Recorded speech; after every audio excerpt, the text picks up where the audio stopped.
Vamos a ver hoy cómo grabar una ventana de nuestro escritorio con OBS Studio.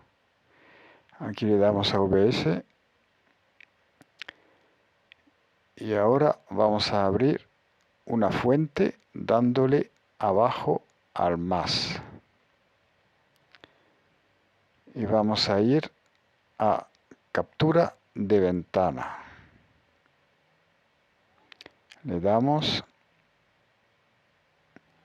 nos da un nombre a esa captura y le ponemos OK.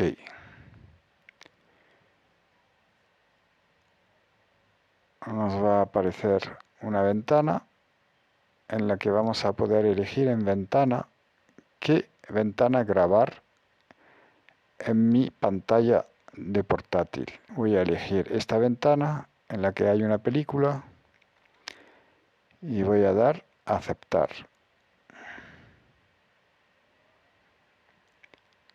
Y voy a iniciar grabación en el OBS Studio.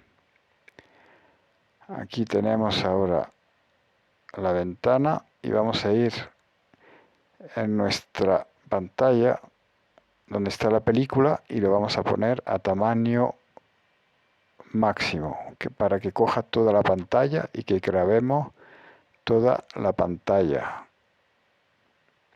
no el resto de pantallas. Y esto es lo que estamos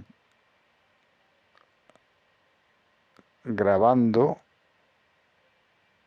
pero como ven no hay sonido porque esta parte la grabé con otro programa.